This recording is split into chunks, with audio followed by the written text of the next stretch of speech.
Olá, meus queridos e minhas queridas.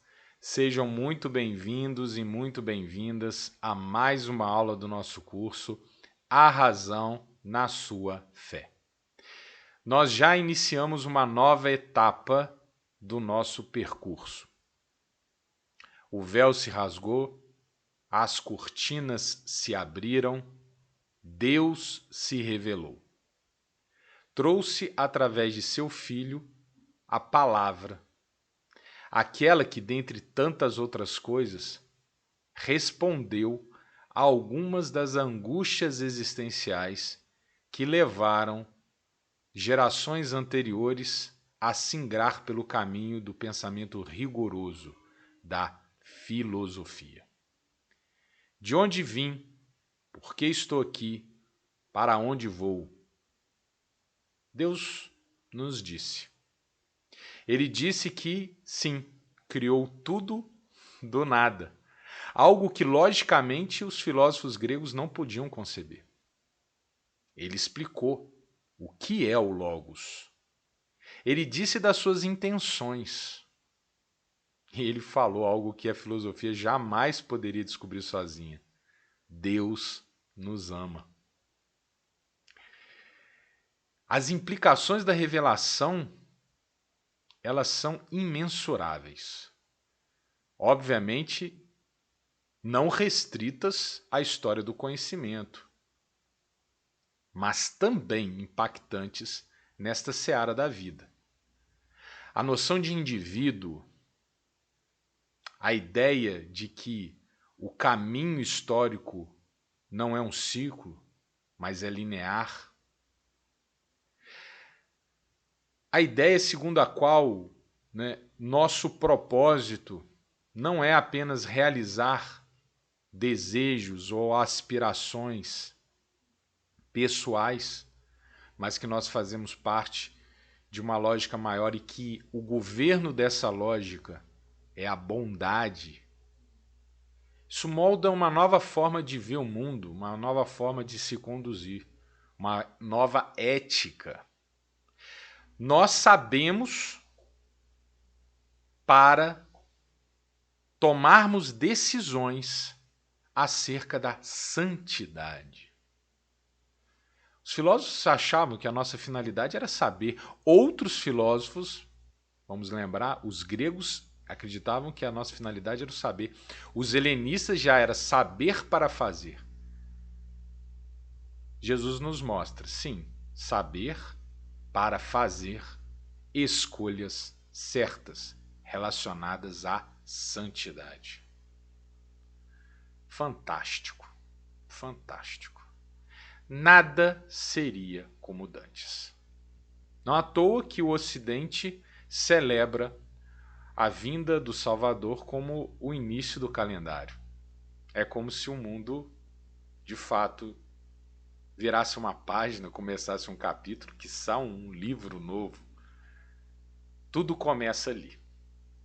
Tudo fica diferente a partir dali. E aqui no nosso curso, veremos que a revelação de Deus ela vai iniciar uma nova etapa da filosofia. E essa nova etapa começa com uma discussão sobre o que vamos fazer agora que tivemos acesso a essa revelação de Deus, o que vamos fazer com aquilo que a gente aprendeu com a filosofia grega. Muito legal. E é nessa toada, desse debate que nós trazemos aqui como nosso primeiro autor Justino Marte, ou também conhecido como Justino de Roma. Ele é o primeiro que resolve de maneira rigorosa celebrar esse encontro entre a filosofia e a revelação de Deus. Muito legal.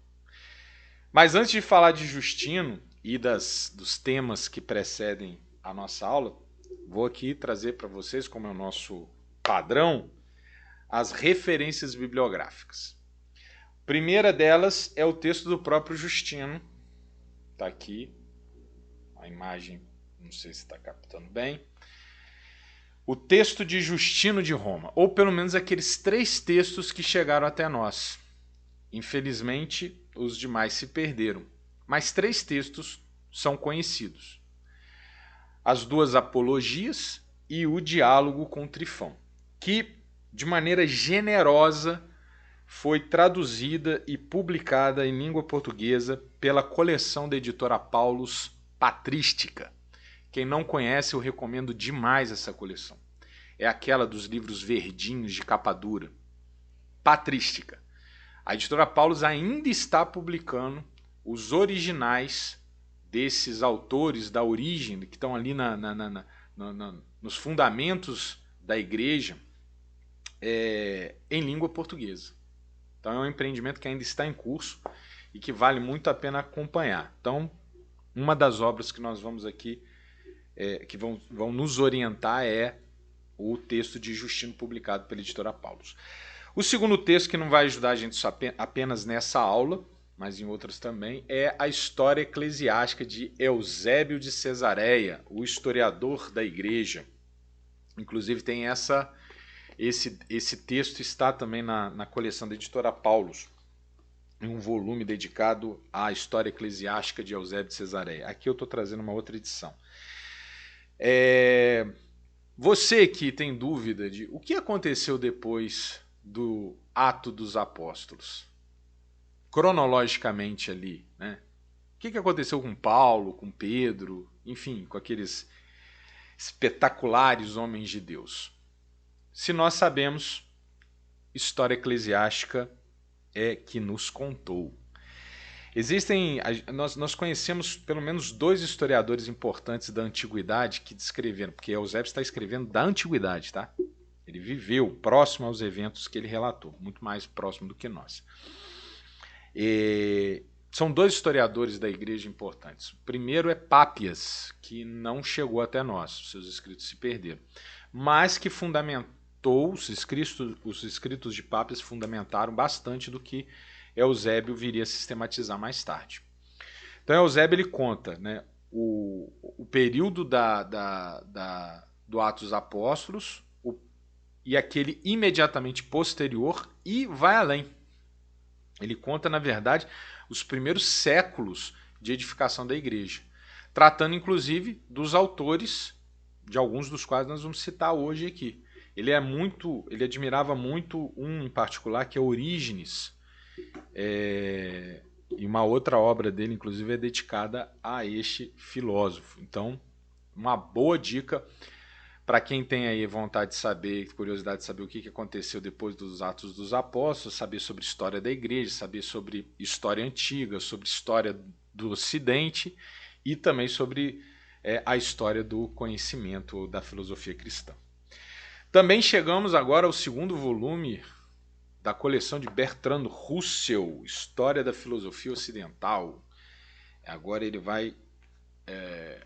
nós usamos o volume 1 para as aulas até Plotino, e agora estamos usando, a partir da filosofia patrística, o volume 2. Também trazemos aqui uma obra que não foi usada e que passará a ser usada não apenas na aula de hoje, mas em outras que virão, que é História da Teologia Cristã, 2000 anos de tradição e reformas, de Roger Olson. Texto bom. Tem muitas coisas, assim, tem muitas coisas que obviamente ele não vai tratar, né? Uma história exaustiva da teologia cristã requer muitos volumes, e nós temos outros autores muito bons aí disponíveis. Mas para quem quer ter, primeiro, uma aproximação inicial ou até uma aproximação intermediária, esse texto aqui vale muito a pena. Ele é grande, não dando conta da própria pretensão, mas se você está começando agora a conhecer a história da teologia e da filosofia cristã, é uma excelente pedida. A abordagem é teológica, não é filosófica, ok?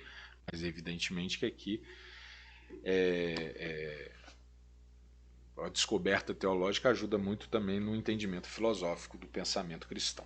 E outra é a História da Filosofia Cristã, essa ediçãozinha aqui, de Philotheus Buehner e Etienne Gilson, publicado pela editora Paulus.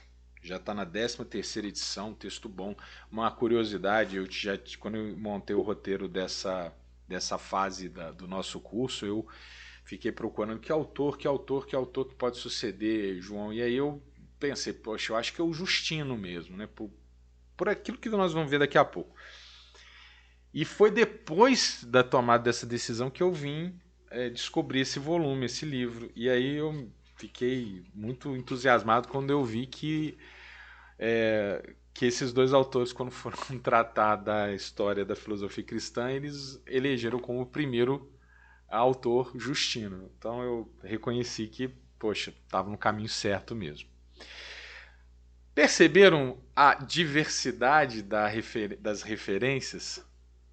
Você vê, temos autores da Paulus, autores da Vozes, autores da editora Vida Acadêmica, ou seja, fica evidente que aqui ninguém é rejeitado.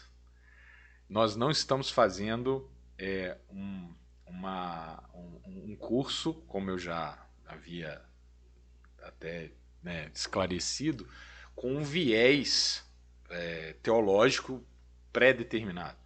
Evidentemente que todas as nossas aspirações, as nossas predileções, elas se expressam na maneira como a gente aborda, como a gente fala. Não tem aqui em nenhum momento a pretensão de me falsear, né? Dizendo, não, sou neutro. Claro que não. Mas o nosso objetivo aqui é contar a história do pensamento ocidental na perspectiva dos dois conceitos, fé e razão, fé, o Deus e razão. E não importa se a fonte é católica, se a fonte é protestante, se a fonte é protestante, calvinista, evangélica, pentecostal, enfim. Não importa. Importa é que o texto bom ele deve ser lido, deve ser aprendido, deve ser criticado.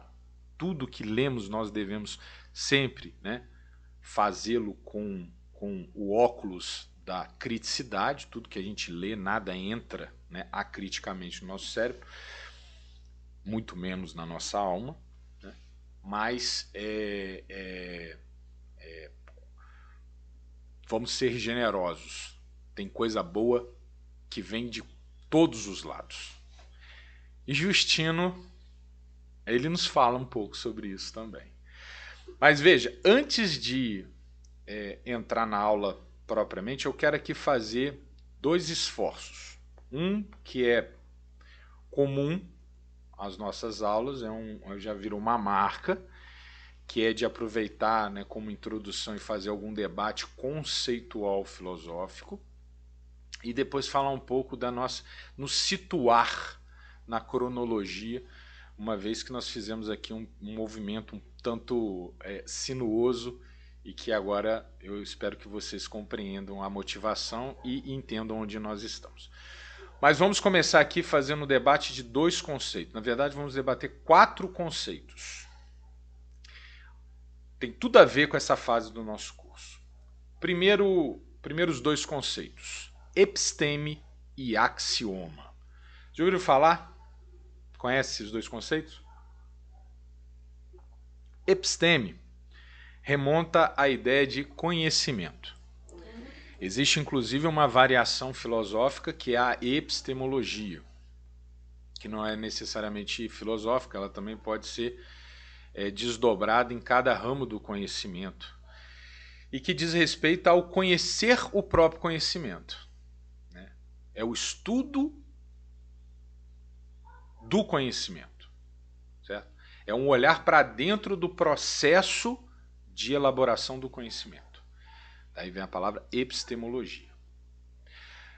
Trazendo à baila um conceito derivado de Foucault, a episteme é uma apreensão histórica de objetos escolhidos para o estudo ou de ramos do saber. Isso significa que ao longo do tempo o olhar ele varia e, consequentemente, a apreensão do objeto sob análise também muda. É, portanto, um conceito fluido de conhecimento. É aquilo que você, ao observar, pode descrever da maneira A, B, C ou D. Entende? Episteme, portanto, acarreta uma noção de variação de conhecimento. É um pouco, vamos dizer, quando, por exemplo, falando do campo da sociologia, um sociólogo de matriz durkheimiana responde a certos fenômenos sociais da maneira X. Um outro sociólogo, né, que transita na matriz weberiana responde a mesma indagação de maneira D. Duas respostas diferentes para o mesmo fato, para o mesmo objeto analisado. Como se explicar isso? Esse é o tipo de objeto epistêmico. É entender o conhecimento não como resultado, mas como processo. Variante. Já o conceito axioma remete a uma ideia diferente. É aquele conceito segundo o qual a realidade ela é autoverificável, independente do olhar do observador. Tem a ver mais com fazer ou não sentido. Obviamente que o axioma ele pode ser submetido a uma reflexão filosófica rigorosa. Mas, via de regra, o elemento axiológico confirma-se por si mesmo, independentemente do tipo de olhar que é lançado sobre ele. Para ficar mais claro, eu trago outros dois conceitos aqui. Teorema e postulado. Que eu posso aqui, de maneira, talvez nem todo mundo concorde comigo, mas que eu posso considerar como desdobramento daqueles outros dois. Teorema como desdobramento da perspectiva epistêmica e o postulado como um desdobramento da perspectiva axiológica. Muito bem, o que é um teorema? Teorema é aquilo que eu afirmo e comprovo. Por exemplo, uma fórmula matemática, famoso teorema de Pitágoras. E postulado é aquilo que eu tomo como pressuposto, é o ponto de partida do meu raciocínio. Eu não demonstro, eu só confirmo.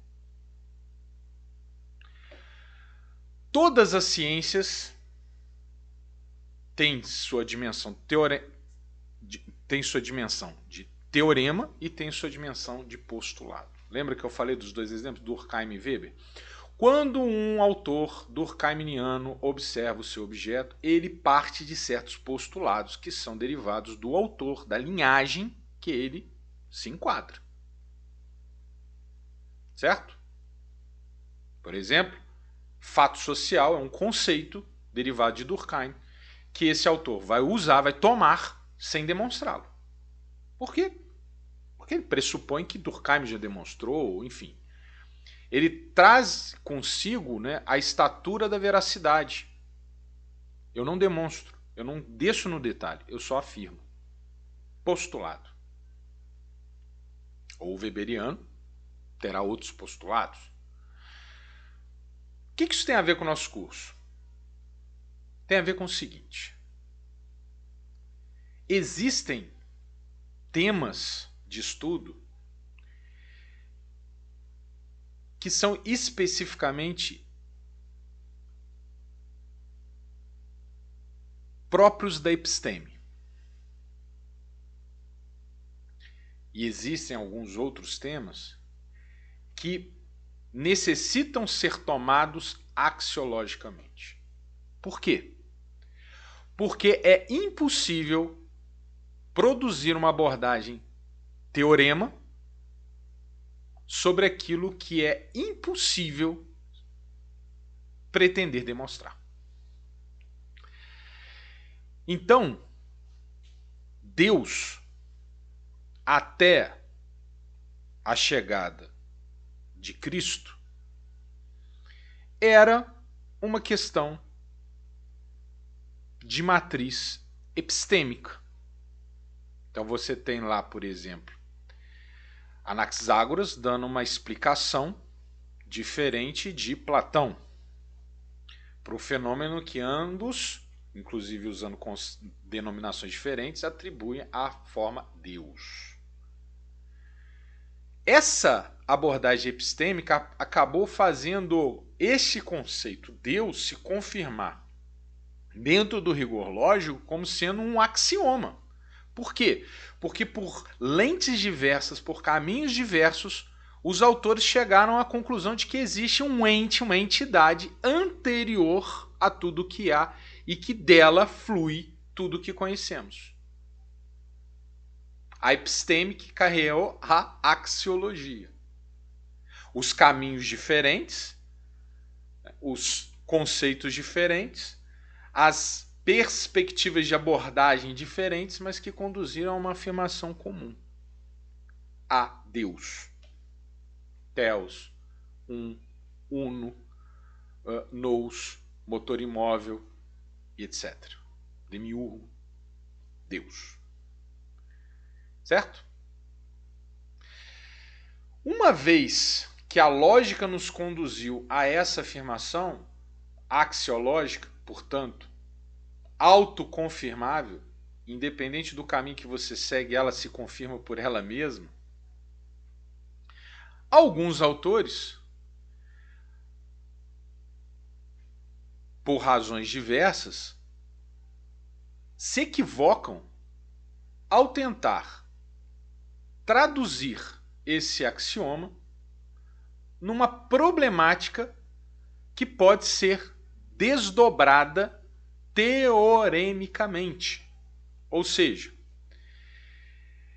alguns autores querem explicar as razões da afirmação Deus, o que acaba levando a dizer assim, a um limbo reflexivo que não consegue alcançar conclusão. Por quê? Porque é um tipo de abordagem diferente daquela que o próprio tema, né, apresenta por si mesmo. Deus não é algo que se submeta a uma abordagem teoremática. Deus é um postulado, é um pressuposto. Por quê? Porque abordagens epistêmicas conduziram à conclusão axiomática. Deus faz sentido. Explicar os temas, né, transcendentais, né, os temas, né, originais, requerem estabelecer o postulado Deus. Deus é auto-identificado. Ele independe do caminho que se chega a ele. Ele confirma por si mesmo. Não tente explicar Deus, porque não vai dar certo. É a mesma coisa você dizer o seguinte: cozinhar janela. Faz sentido? Cozinhar janela? Não. Cozinhar faz sentido quando associado à palavra feijão. Cozinhar feijão faz sentido. Por quê? Porque a palavra feijão diz respeito a uma substância cozinhável. Janela diz respeito a uma substância não cozinhável. Entende? Então você querer submeter Deus a uma abordagem teorema é como você querer cozinhar janela. Não faz sentido. Deus só faz sentido quando ele é tomado como um postulado, um pressuposto. Parto dele para explicar as outras coisas. Compreende? Essa virada acontece agora. O pensamento que vem adiante não é um pensamento que retorna à busca pela essencialidade de Deus. Não. Parte-se da afirmação revelacional para, a partir dela, derivar os outros níveis ou os outros degraus ou os outros campos de conhecimento. Entende? Essa é uma diferença que marca o período que passamos a estudar a partir de agora. Ok? Foi claro? Tomara que sim. E o outro aspecto que eu quero aqui chamar a atenção, aspecto preliminar à nossa aula que eu quero chamar a atenção, diz respeito à nossa localização temática. Dá uma olhadinha aqui nesse slide, por favor, com muita atenção. Essa daí é a linha do tempo do início da era cristã. Estou trazendo aqui alguns dos autores dispostos na linha do tempo, ok?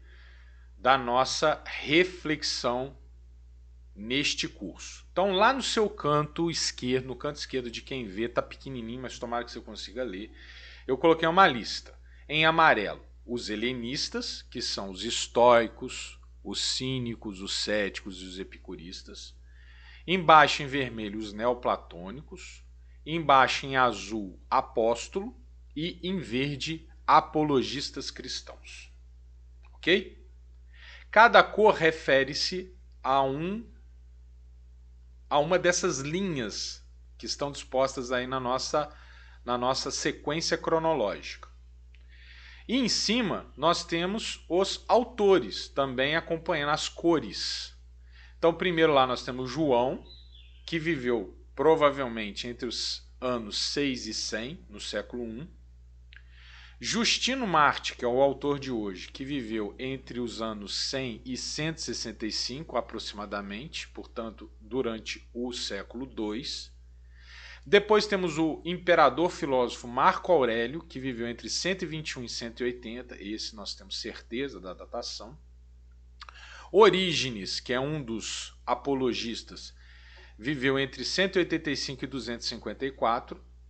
Plotino, que nós também já estudamos, que viveu entre 205 e 270, portanto já no século III. E lá no cantinho o Agostinho de Hipona, ou Santo Agostinho, que é um marco desse período da chamada apologética, desse período chamado patrística, que viveu já no século IV e início do século V, entre 354 e 430. Veja lá embaixo que o amarelo representa o helenismo. O helenismo vem lá antes do século II, como vimos inclusive no slide de uma aula anterior, uma outra linha do tempo que eu trouxe aqui, e ele se estende até o final da Idade Antiga. Lembrando que a Idade Antiga acaba em 476, portanto no século V. Embaixo, lá da segunda metade do século I em diante, vem a linha verde, que representa vou chamar aqui de filosofia cristã, na sua fase dos apologistas cristãos. Começa na segunda metade do século I e vai além da Idade Antiga. Veja que a linha verde ela vai, né, para frente, né, além de todas. Por quê? Porque ela vai se desdobrando ao longo dos séculos da Idade Média.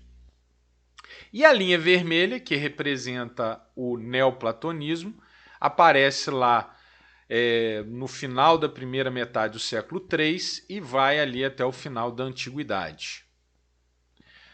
Muito bem. Aqui nós temos disposto a coexistência desses três ramos. Eu poderia colocar o neoplatonismo como uma variante helenista, mas aqui vamos destacar para perceber os autores que nós analisamos de acordo com a sua filiação.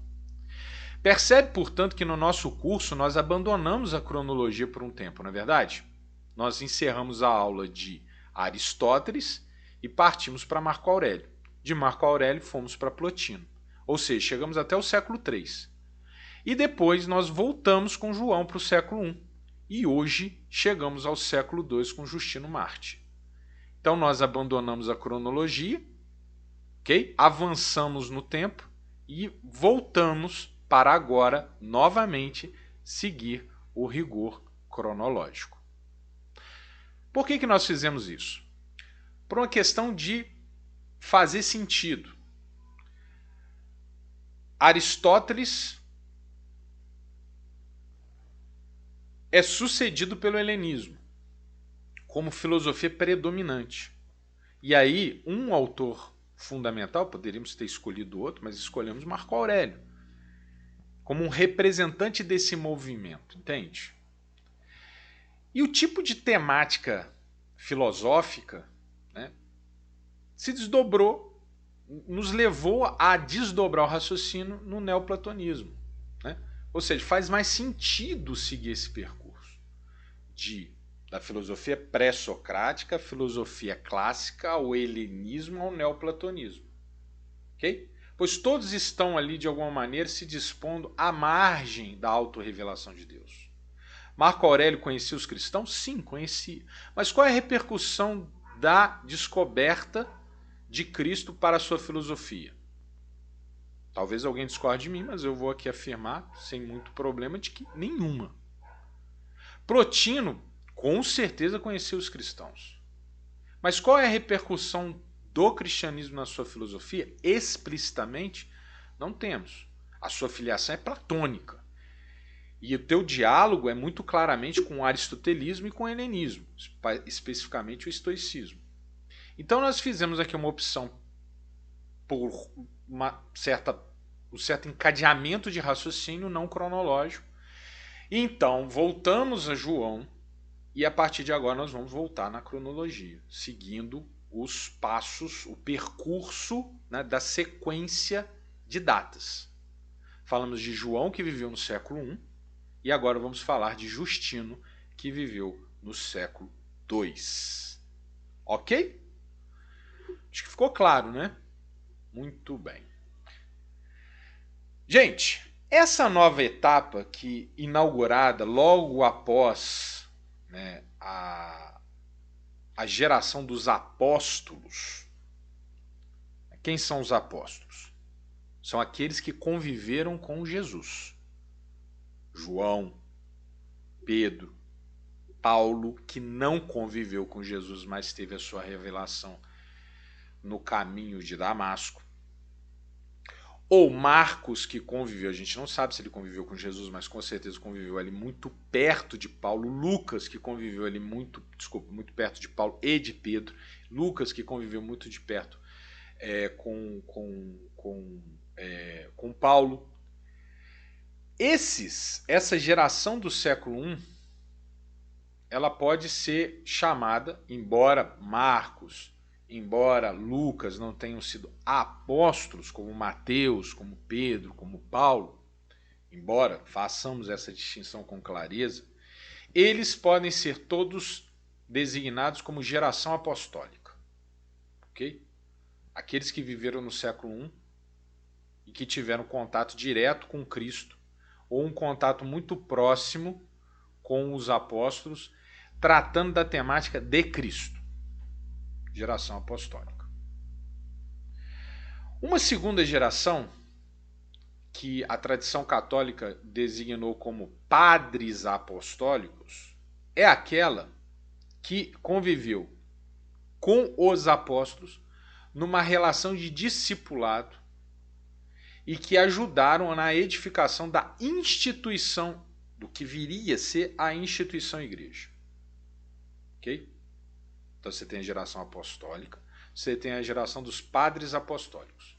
Há aqui um encontro cronológico? Sim. Sim. Há um encontro cronológico. Ok? Por exemplo, enquanto João vivia, certo? Alguns padres apostólicos viveram, conheceram João. Ok? Alguns não. Os padres apostólicos conheceram os apóstolos.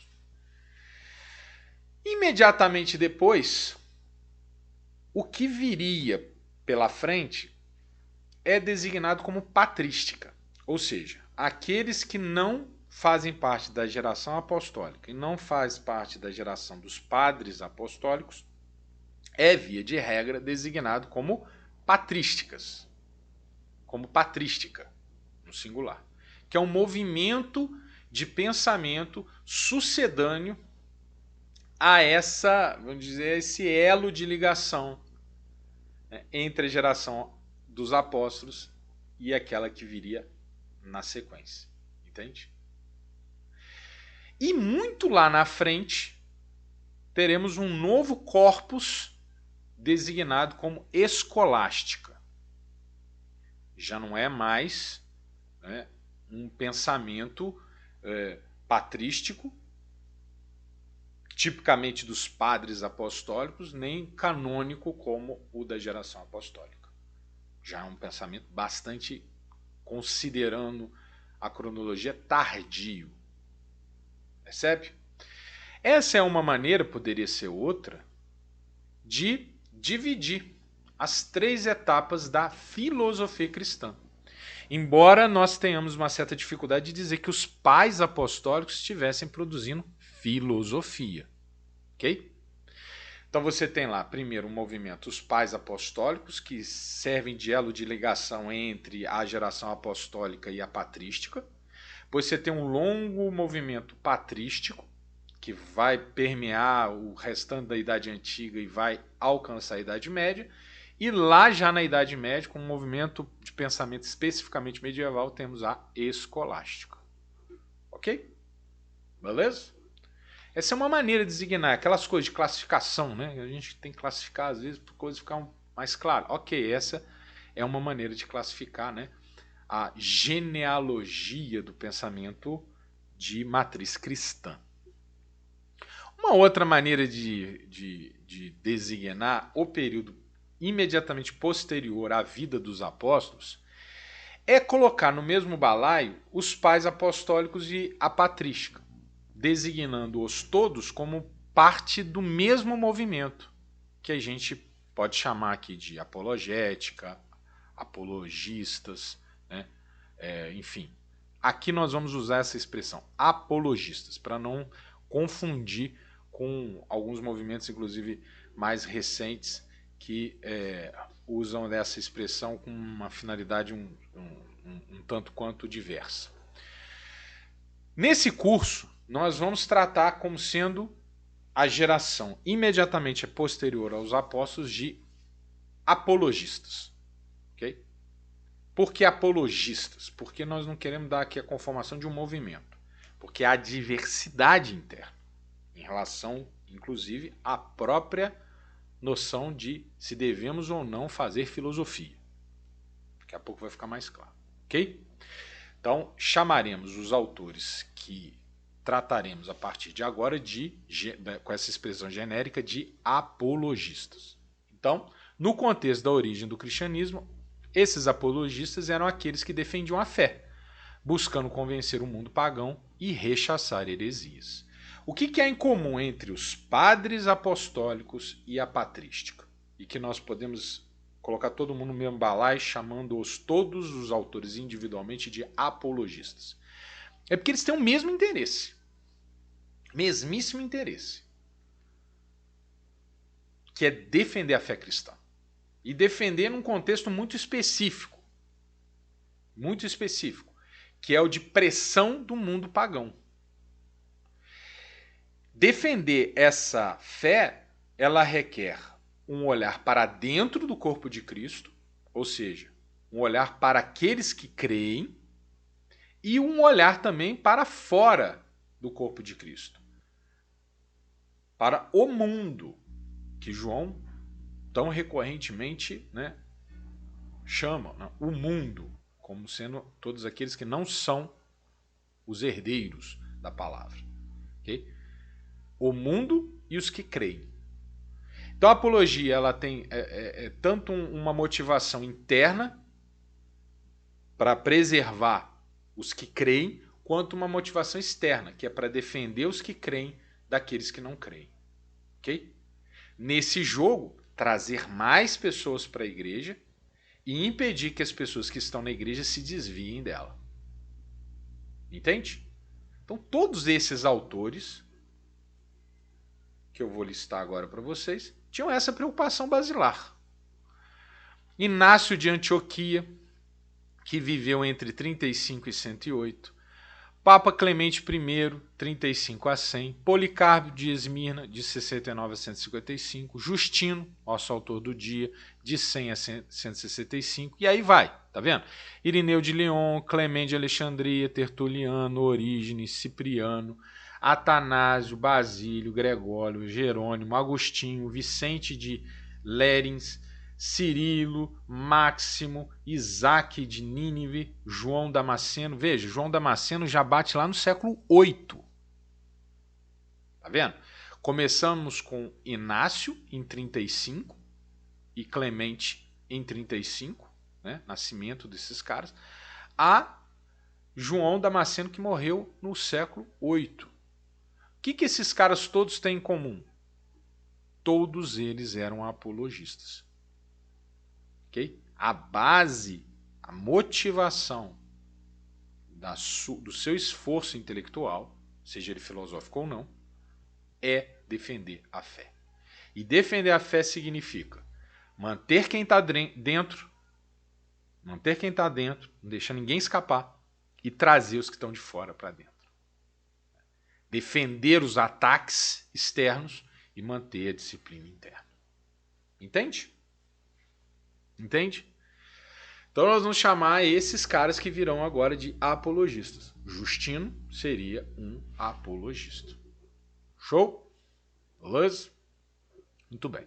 Mas antes de falar de Justino, vamos falar dos três primeiros apologistas da história, para saber, né, do que deles deriva. Porque veja bem, quando os apóstolos morrem, nós ainda não temos instituído o cânon bíblico. O que é o cânon? São aqueles livros reconhecidos como Sagradas Escrituras. Você tem um Antigo Testamento já instituído, mas os textos que viriam a dar forma ao Novo Testamento ainda não eram dispostos e organizados como nós conhecemos hoje. Eles já circulavam nas comunidades cristãs, ok? Mas eles ainda não tinham sido, definidos como sistematizadores da fé no conjunto que nós temos hoje. Ou seja, que começando em Mateus e terminando em Apocalipse. Algumas igrejas tinham acesso a alguns e não tinham a outros. Entende? Igrejas, quando eu digo, já aqui quando eu falar igreja, nessa perspectiva de instituição, certo? Okay? De eclésia, de reunião de cristãos. Perfeito?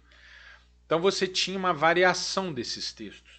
E a autoridade, portanto, ela estava sendo constituída. Nessa fase transitória, nós primeiro temos claramente os apóstolos como uma referência do que é a fé correta e o que não é a fé correta. Então, enquanto João viveu, recaía sobre os seus ombros lidar com questões práticas, com problemas pragmáticos do cotidiano, com questionamentos, enfim, acerca de qualquer coisa, trazendo aquilo para coerência com a fé, que depois seria designado como sã doutrina. E quando João vai para a glória, quem passa a ter essa tarefa? Os discípulos imediatos, ou seja, aqueles que conviveram imediatamente com os apóstolos. E esses três são três dos apologistas mais importantes que exerceram esse papel de elo de ligação entre a geração vindoura e a geração dos apóstolos, Clemente, Inácio e Policarpo. Muito do que esses caras disseram e fizeram acabaram influenciando o rumo que a igreja como instituição tomaria dali por diante. Okay? Porque coube a eles fazer uma interpretação já um pouco mais distanciada do Messias sobre o que, de fato, é ou não coerente com a sã doutrina. Ok? Ô, gente, todo esforço explicativo ele é parcial, ele é limitado, ele é suscetível de alguma ponderação. Por exemplo, para mim, apologia já está lá nas cartas de Paulo. Quando Paulo escreve aos Coríntios, ele nada mais está fazendo do que a defesa da fé, apresentando na reflexão sobre problemas práticos o que é ser cristão, o que é uma prática cristã e o que não é uma prática cristã. Não é isso? Quando Paulo diz assim, né? Filhos, respeitem os pais. Pais, não exagerem com os filhos, não cause ira nos filhos. Escravos, sirvam bem aos seus senhores. Senhores, sejam bondosos com os escravos. Aqui escravo por quê? Não é porque o Paulo estava defendendo a escravidão, porque a escravidão era a instituição da época. Se ele estivesse escrevendo no contexto capitalista, ele falaria funcionários, façam direito o seu trabalho, né? Zelem pelo patrão. Patrão, não superexplore o seu empregado. Seja humano com ele. Respeite seus direitos. Entende? Enfim. Essas coisas, Paulo está desdobrando a palavra original de Cristo em coisas práticas. Práticos. Práticos. Né? Quando ele fala, por exemplo, do problema das pessoas ociosas em Tessalônica, né? Aqueles que não gostavam de trabalhar. Aí ele fala, vocês têm que trabalhar, irmão. Ou quando ele manda aquela carta para a própria igreja de Corinto, falando lá do caso de uma pessoa que estava tendo relações com a esposa de seu pai, dizendo que aquilo era execrável, não podia de maneira nenhuma. Né? Para nós, hoje, muitas das coisas que Paulo estava falando são até chover no molhado. Mas veja, eles estavam num contexto totalmente diferente. Estavam no contexto do mundo pagão. Estavam no contexto do Império Romano. Estavam no contexto de 1 milhão de tipos de linhagens culturais diferentes, porque Roma era uma celeuma, né, o Império Romano. Entende? Então ali, Paulo já estava fazendo apologia, o João estava fazendo apologia, e aí os primeiros autores posteriores, né, à ida para a glória dos apóstolos também continuaram fazendo apologia. Continuaram ali mantendo, né, explicando e mantendo ali o corpus da igreja, né, reunido dentro dos princípios ensinados pelo Messias. Entende? Mas tem uma diferença, que aí não é explicada no mundo do intelecto, mas no mundo da fé, né? Que é a manifestação do Espírito Santo como fonte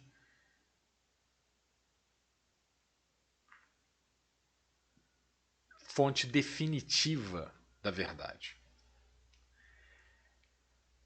É isso que diferencia, né, o que é o cânon bíblico do que são os escritos posteriores ao cânon bíblico.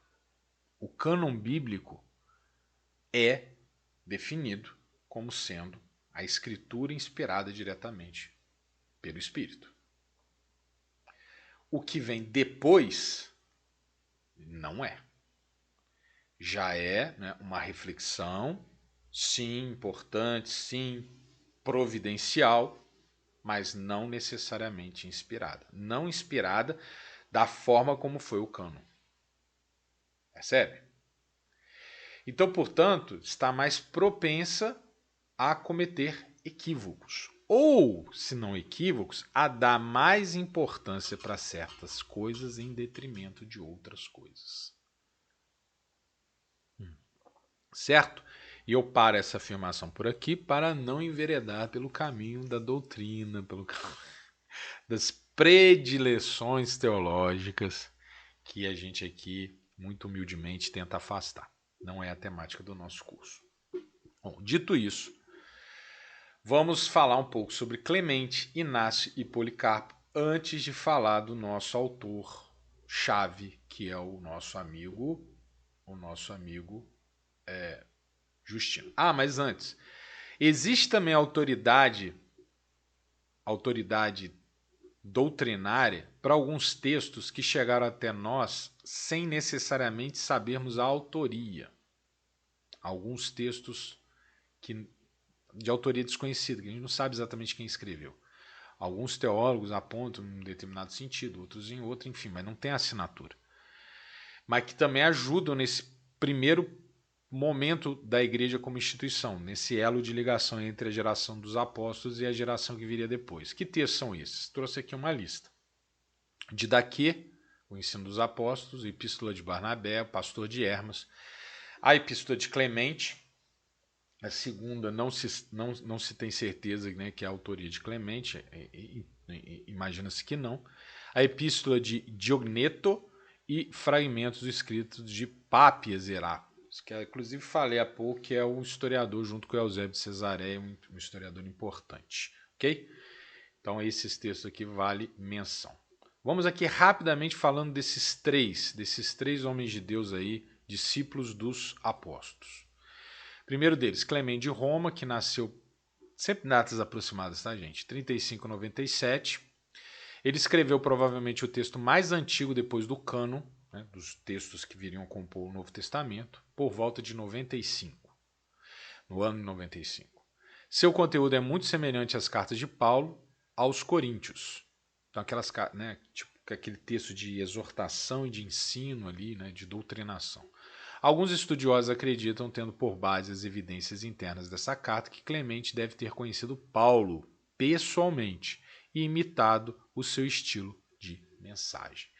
Então, Clemente teve contato com Paulo, isso que sabemos.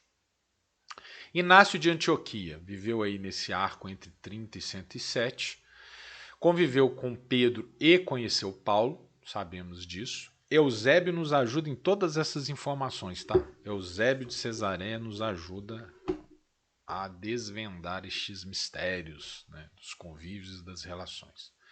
Escreveu 7 cartas às congregações cristãs enquanto estava a caminho da morte em Roma. Foi martirizado. Aliás, destino comum desses primeiros homens de Deus que ajudaram na edificação da igreja. Escreveu cartas aos cristãos em Éfeso, Magnésia, Trália, Roma, Filadélfia e Esmirna. Escreveu também uma carta a Policarpo, também um dos padres apostólicos. Inácio tratou de todo tipo de questões em suas cartas e talvez seja justo dizer que elas contêm a primeira teologia. Falou de teologia, qual é a origem? Inácio de Antioquia. Primeira teologia cristã. Inácio enfatizava veementemente a obediência cristã aos bispos. É uma marca do texto dele, que vai ter uma repercussão que eu vou comentar daqui a pouco. E por fim, Policarpo de Esmirna, que foi destinatário de uma daquelas cartas do anterior padre. Discípulo de João, era natural de Esmirna e lá viveu, que é perto de Éfeso, onde João viveu. Mestre de Irineu, que é um cara fundamental da geração posterior. Escreveu carta de Policarpo aos Filipenses, que falta sofisticação teológica ou relevância para a história da teologia. Okay? Isso aqui são muitas, enfim, são pinceladas sobre esses caras, tá? Quer saber mais sobre eles, leiam História Eclesiástica, leiam aqui, né, História da Teologia Cristã, leiam outras obras, tá bom? Que é só pra gente só dar realmente conhecer por alto. E o que eu quero chamar a atenção mesmo é que para a influência deles. Os 3 e aqueles outros textos que eu citei, de autoria desconhecida, foram importantes para responder a algumas acusações sofridas e para consolidar o cristianismo. Tirar o chapéu para eles. Eles foram importantes. Eles combatiam dissensões que ameaçavam a unidade da nascente igreja e mantendo a disciplina em meio à cultura pagã. Okay? Gente, sem alongar demais sobre isso, tem uma tese forte numa escola do pensamento recente, própria das ciências sociais, chamada neo-institucionalismo histórico. Essa corrente nos ensina que as instituições, quando na sua origem, elas podem ser redirecionadas por pequenas intercorrências.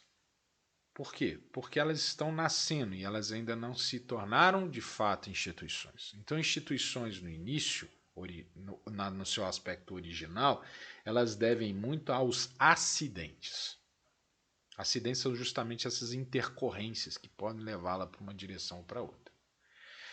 Mas uma vez essas instituições ganhando, né, o fôlego, se institucionalizando, elas passam a exercer uma dependência de trajetória. E a sua modificação, a modificação dessa trajetória passa a ser muito difícil. Por quê? Porque ela se institucionalizou, ela se tornou uma instituição. Mudar é difícil. Okay? Muito bem. Essas influências na origem da igreja, não canônicas, ou seja, que são posteriores aos textos considerados revelação espiritualmente, né, orientadas, elas acabaram dando destaque para certos problemas da ocasião e que se institucionalizaram por um caminho que se tornou, então, marcante para a igreja como instituição. Oleg, não entendi nada, vou explicar de novo. Os padres apostólicos, sejam os 3 que eu citei ou aqueles outros textos, eles estavam preocupados com problemas conjunturais, muito sérios, muito graves para aquela época do nascimento da igreja. E eles acabaram em seus escritos enfatizando esses aspectos, dando resposta para esses aspectos e criando estratégias para manter, sabe, assim, para dar solução aos problemas com os quais eles estavam se confrontando. Entende?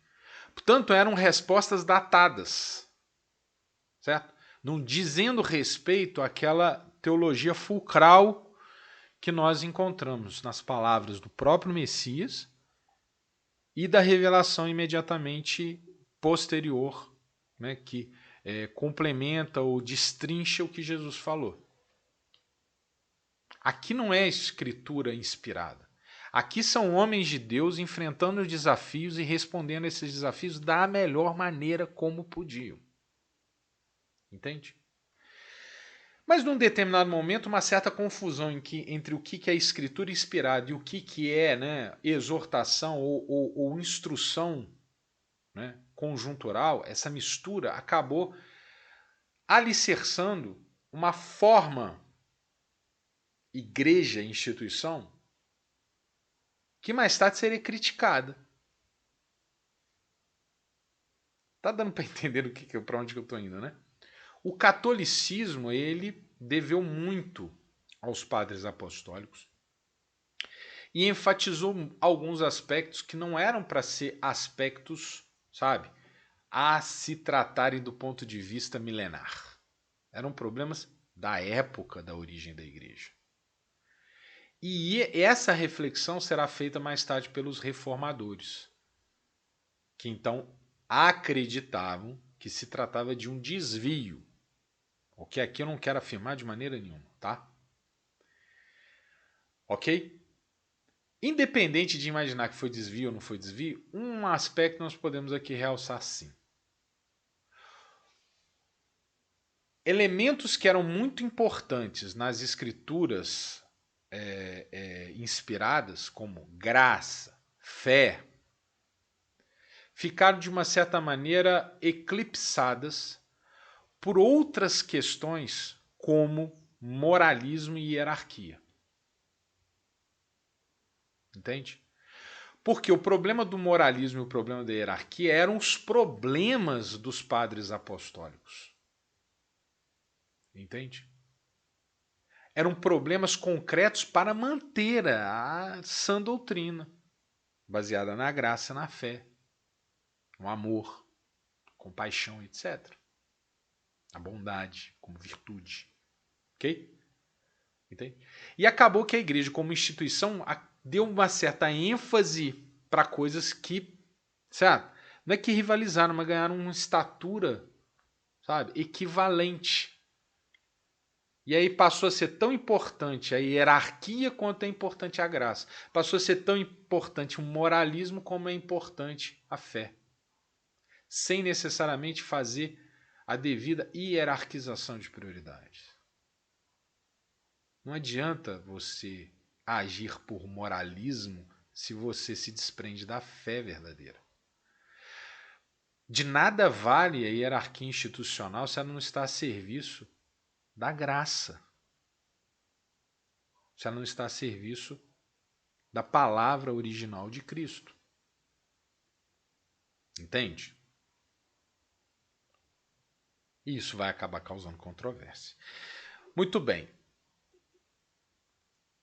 Dessas contribuições dos padres apostólicos, nós temos certas ênfases, ok?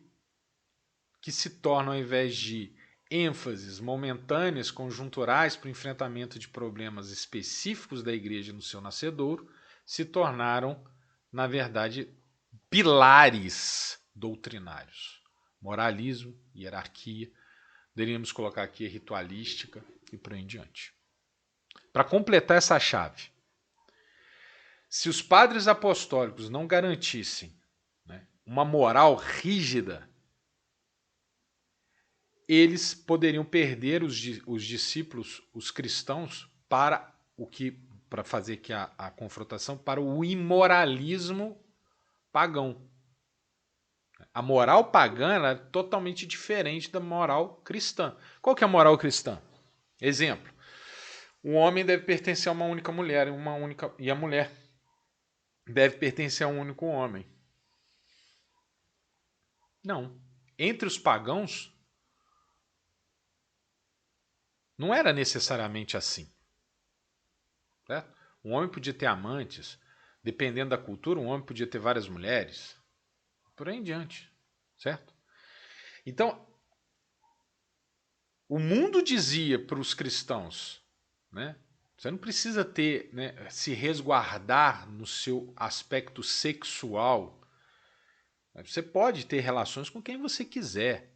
Então era necessário que o cristianismo ele acentuasse muito, né, a afirmação de que não pode. O leito é santo. Entende? E como é que se afirma esse moralismo? Você tendo alguém que tem a autoridade para determinar o que pode e o que não pode ser feito, para arbitrar nos costumes. Então você precisava do bispo. Entende? Você precisava ali de uma mão forte para dizer não, na nossa igreja isso não é permitido. Respeite. Hoje em dia, talvez para o conjunto do corpo de Cristo, as escrituras exercem esse papel de autoridade por si mesmo, mas naquele momento você não tinha nenhum cânon bíblico. Entende? E outro, se você tivesse, quem sabia ler? Entende? Então essa questão aqui, ela foi forte nesse nascedouro da igreja como instituição e ela exerceu influência e essa influência se tornou motivo de controvérsia mais tarde. Não apenas essa, mas essa sim. Né? Esse sim um aspecto de controvérsia. Okay? O que era para ser conjuntural virou doutrina.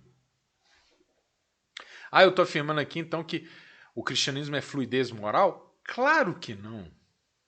O que eu estou dizendo é que não vale nada o sujeito ser fiel à esposa desejando outra mulher. Desculpa aí, mas é verdade. O desejo, Cristo disse, né? Não podemos ter outra mulher nem no pensamento. Entende?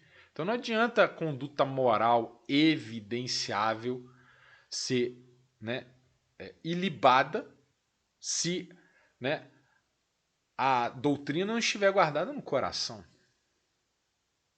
A motivação da fidelidade é o amor a Deus e ao próximo.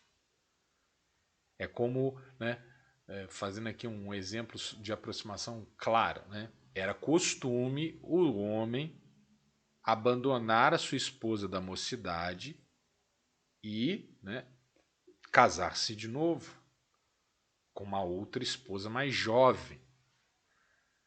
E o que o cristianismo diz é que isso aqui é o tipo de decisão tomada na carne, ou seja, com um direcionamento, né, com a motivação, não é isso? Sensual, carnal, né, lasciva.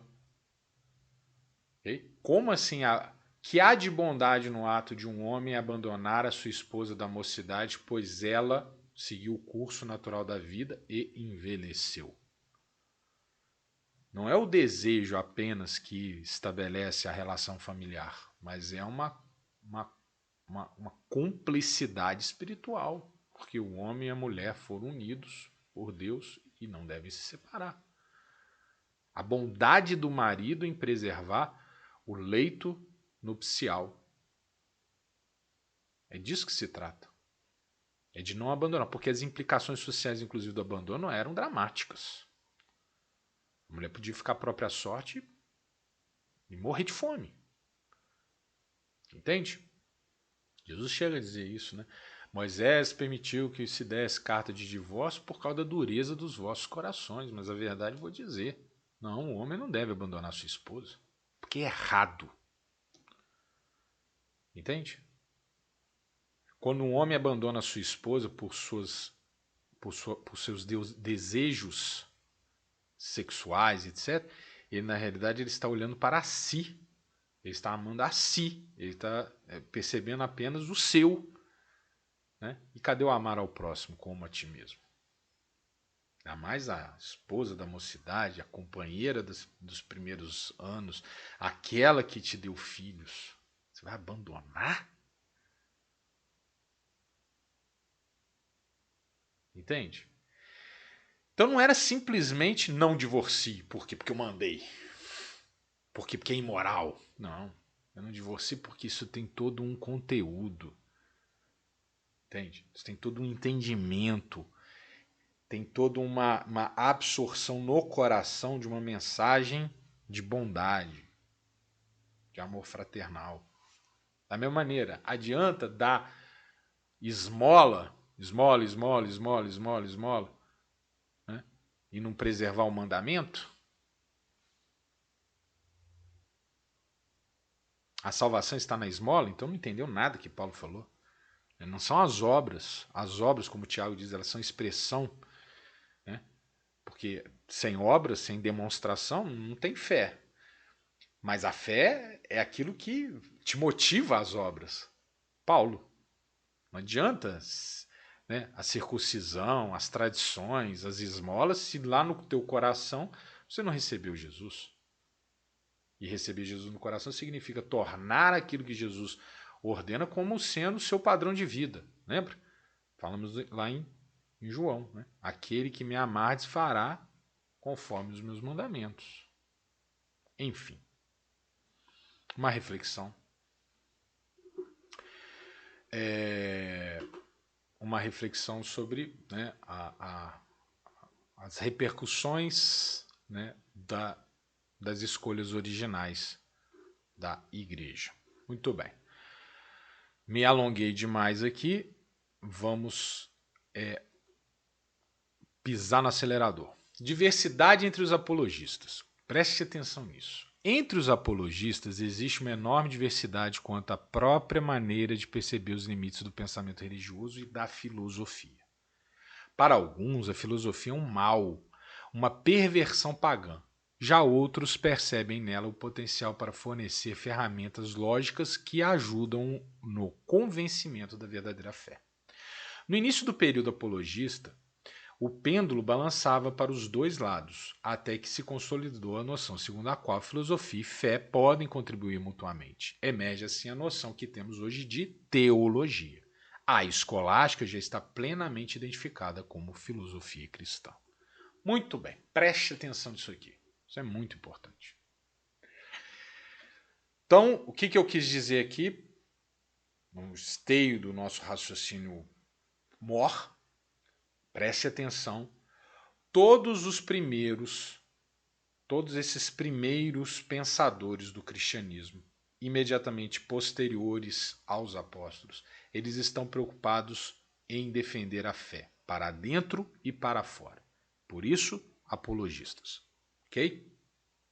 Seja da patrística, enfim, são todos apologistas. Agora, eu posso dizer que os apologistas eram todos filósofos? Não. Existe uma divergência. Aliás, existem várias diferenciações entre esse grande corpus que nós estamos chamando aqui, classificando como apologistas. Mas eu quero aqui acentuar essa diferença, essa divergência interna entre aqueles que acreditavam que a filosofia era, sim, uma arma da apologia e aqueles que não concordavam que a filosofia fosse, né, instrumento ou sequer que a filosofia pudesse participar, né, da vida religiosa.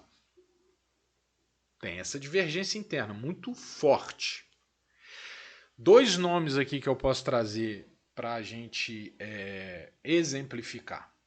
Você tem de um lado Tertuliano, que é um autor importante, um autor muito importante.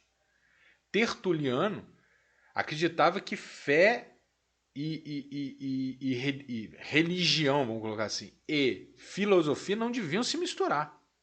Por quê? Porque a filosofia é um mal.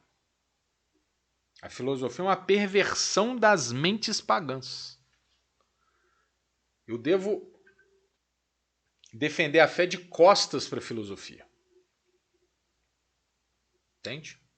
Então, no grupo dos apologistas, homens como Tertuliano, que são muito importantes, acreditavam que o que eles estavam fazendo não era filosofia. Não topavam filosofia.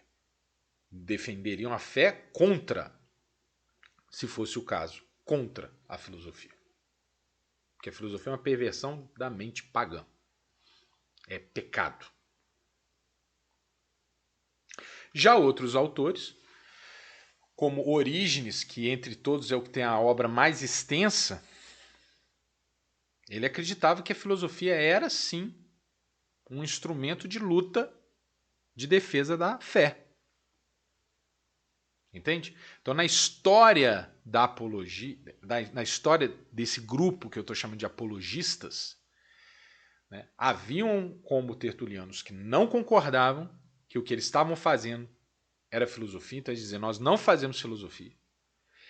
Não concordavam em brigar no terreno da filosofia, nós não vamos aqui fazer o debate com o tipo de ferramental filosófico, conceitos, né, essas coisas, conceitos, razão, lógica. Né? Não, nós não vamos usar isso. E menos ainda concordavam em admitir que existia razão na filosofia pagã. Não. Platão, Aristóteles, de jeito nenhum. São pecadores. Suas mentes estão deturpadas. Não dá para tirar nada desses caras. Aqui eu estou aqui acentuando, sabe? Só para você entender mesmo a divergência, certo? Não temos que ler Platão, tá louco. Ler Platão vai nos desviar. Percebe que na nossa igreja tem desse papo hoje, não tem?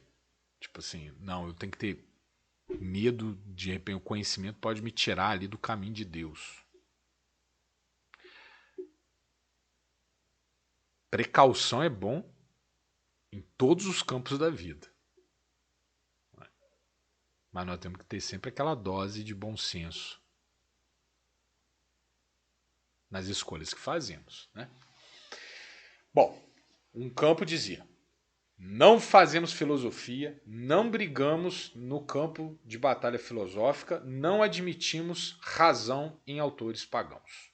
Ponto. Do outro lado tinha um grupo que dizia, não, nós podemos lidar com a filosofia para defender a fé. Nós devemos usar a filosofia para defender a fé.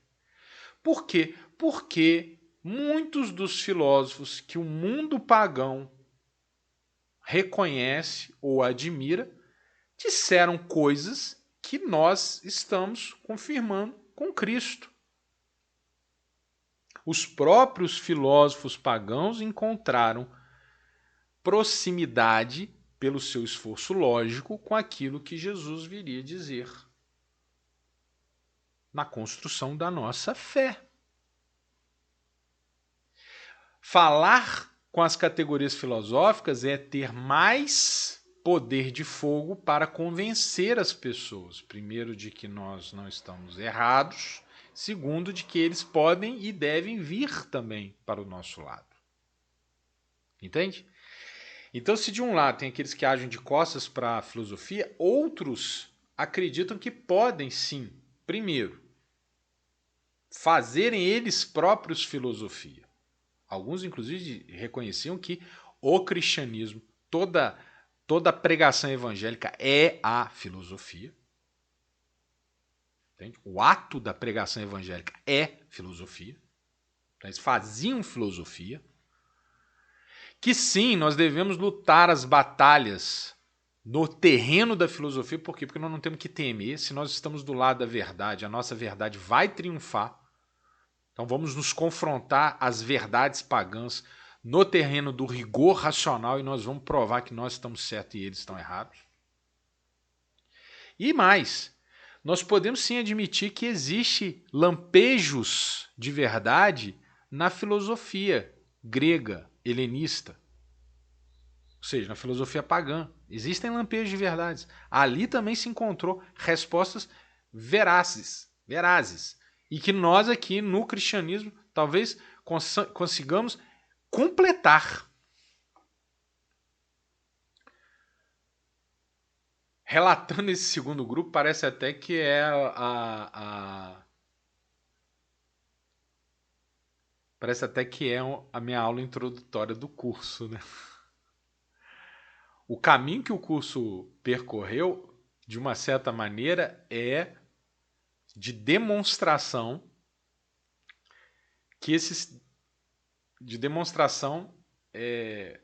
da inclinação pró-teses desse segundo grupo. Né? Esse segundo grupo queria fazer e acreditava que estava fazendo filosofia. O primeiro grupo não. Então, olha lá. A diversidade entre os apologistas relacionadas à filosofia, ela se desdobrava nessas três questões. Se fazia ou não filosofia, se estavam dispostos a debater ou não no campo filosófico, e se estavam ou não dispostos a incorporar algumas respostas filosóficas de origem pagã. Entende? Orígenes dizia que sim. Tertuliano dizia que não. E aí, ao longo do tempo, esse debate foi se arrefecendo, até que lá na Idade Média,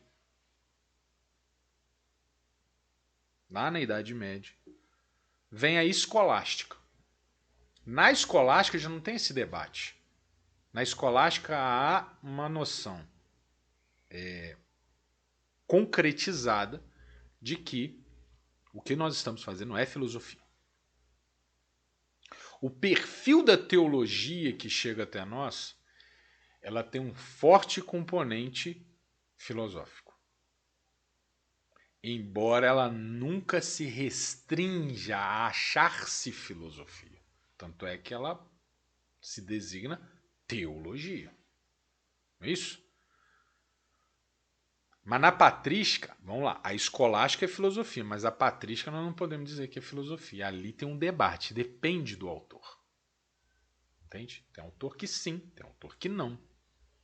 Ok? Beleza? Agora, de maneira nenhuma, parênteses. A fé se restringe à filosofia. Há razão na sua fé. Existe razão na sua fé. Mas a sua fé não se subsume à razão.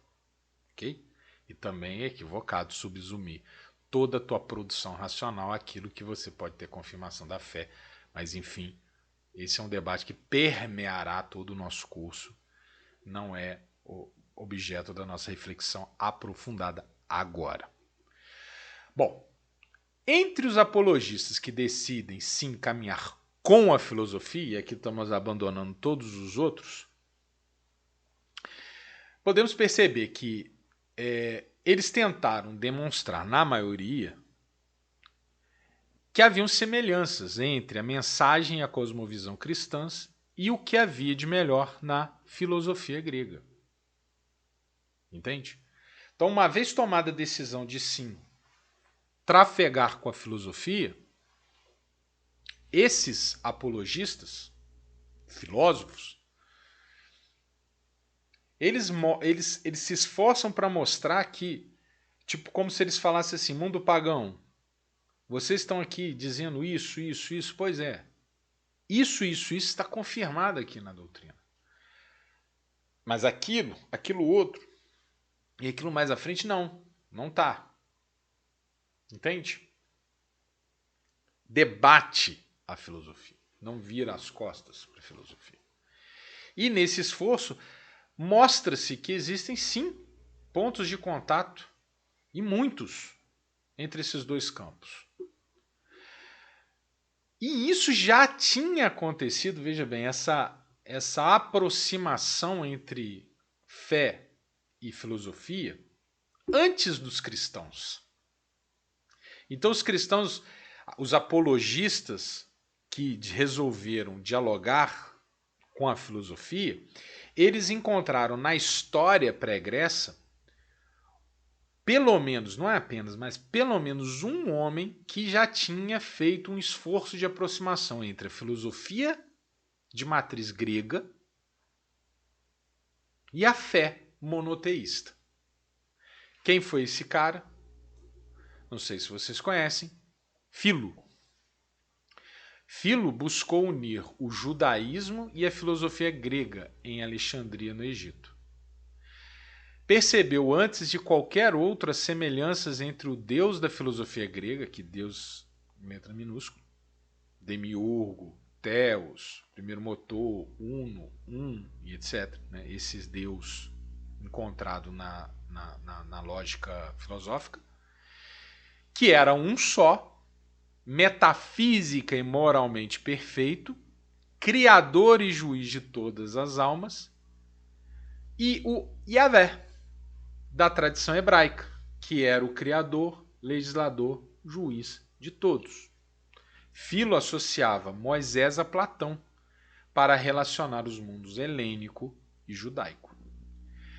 Então, quando esta seara de apologistas que resolvem trafegar pelo terreno da filosofia tomam esta decisão, eles têm antes deles um cara que já tinha feito isso com um relativo êxito, que era Filo. Não cristão, mesmo porque ele viveu na época de... Enfim, ele está ali coincidindo com a época que Cristo veio ao mundo, então antes, né, do cristianismo. Mas ele já tinha feito isso. Ele tinha botado Moisés para conversar com Platão e viu muitos pontos de contato. E isso influenciou os apologistas. Aí nós temos o caminho da filosofia com Cristo. Como temos visto, a filosofia grega caminhou no sentido do monoteísmo lógico. O deus da filosofia grega era considerado a arqué, ou fonte e origem última de todas as coisas, embora não tenha criado o universo, embora não necessariamente seja transcendente, embora não seja identificado como uma pessoa, embora não saibamos, né, das suas motivações, etc, etc, etc. Se ele coexistiu ou não coexistia com coisas pré-existentes, né, qual é o nível dessa eternidade, blá, blá, blá, blá, tudo que nós falamos aqui ao longo de todas as aulas anteriores. Não cabe aqui voltar a nada. Tudo que nós dissemos até aqui mostra que a filosofia grega sim dava sinais concretos de que a lógica percebia Deus. Filo compreendeu isso primeiro no judaísmo e agora alguns cristãos vão perceber isso. Ok? Avançando para dizer, havia aqui razão na filosofia. Olha, por exemplo, os filósofos gregos também defendiam outras noções próximas ao judaísmo e ao cristianismo, tais como a essencialidade da alma. A alma como essência, lembra? Platão e Aristóteles. Imortalidade da alma. Lembra lá da apologia de Sócrates? Qual é o destino do filósofo quando morre? O que acontece? Sua alma se reencontra com o saber. A vida virtuosa, lembra? A vida com equilíbrio do senhor Aristóteles, ou a vida encaixada dos helenistas. Uma ética que busca o equilíbrio entre os extremos. Não é isso o estoicismo? Tudo isso está em Cristo. E foram descobertas também filosóficas. Por quê? Porque Deus revelou à sua criação muitas das coisas que são próprias dele na expressão das coisas criadas. Deus nos deu bom senso. Então, com o nosso bom senso, a gente encontra respostas para a ética. Deus fez tudo. Então, quando a gente olha para esse tudo, nós encontramos a impressão digital de Deus. Deus deu pistas. E aí, entre todas as correntes filosóficas, duas acabam sendo predominantes entre esses filósofos. Primeiro, o estoicismo, que identifica o divino com a natureza e com a ordem natural das coisas, e o neoplatonismo, que ainda não era o neo, ainda estávamos no período do platonismo médio, nessa etapa que nós estamos trabalhando no curso de hoje, mas que depois alcançaria o neoplatonismo, que desenvolve um pensamento novo e inédito, apesar de alterado em Platão. Aqui encontramos o reconhecimento da sua inacessibilidade de Deus e em sua transcendência. Vimos isso na aula de Plotino. Então, aqui haviam pistas importantes, tanto no estoicismo quanto no platonismo. Então, essas duas correntes filosóficas, elas vão ser muito fortes na influência do pensamento dos apologistas filósofos. Os apologistas cristãos do século II se basearam nas filosofias do platonismo e do estoicismo ou numa mistura das duas, para apresentar argumentos filosoficamente sólidos em defesa da fé cristã. Entende? Então esses caras vão dizer assim, não, o que nós estamos fazendo não é uma coisa ilógica, irracional. O que nós estamos fazendo é algo que carrega verdades racionalmente também compreensíveis. Ok? Entende? A filosofia ela conseguiu alcançar verdades parciais. Importante acentuar isso. Parciais. Quer encontrar a verdade conclusiva? Venha da filosofia a Cristo. E aqui vamos encontrar 3 apologistas originais que ajudam nesse encontro, filosofia e Cristo. Justino Marte, Atenágoras e Teófilo. Dentre os 3, o mais importante, Justino. Tudo que eu falei até agora carrega a explicação de Justino. Justino é um dos apologistas da geração pós-padres apostólicos que resolvem fazer a aproximação entre a filosofia e Cristo por compreender que existe sinergia em muitas das suas dimensões, que tem o propósito de defender a fé tanto no aspecto endógeno, contra os ataques, endógeno, mantendo a unidade daqueles que creem, quanto, e aqui com um acento mais forte, contra os ataques que vinham de fora e que queriam desmantelar essa fé. Justino fala para o mundo grego, para o mundo romano, para o mundo helenista, ok? Para dizer que aquilo que esse mundo, reconhecia como certo, como verdade, na realidade carregava uma verdade parcial. E que o cristianismo seria uma complementação, okay? Ou uma conclusão daquilo que a filosofia não conseguia fazer sozinha. Entende? Muito bem. Neste esforço nos concentraremos em Justino, por ser aquele que promove primeiro, o primeiro, por isso que ele é tão importante. Não é que ele é o mais genial de todos, é porque ele é o primeiro. Embora ainda muito incipiente, o primeiro que promove esse encontro entre fé e filosofia, ou entre filosofia e cristianismo. E faz isso de uma maneira magistral.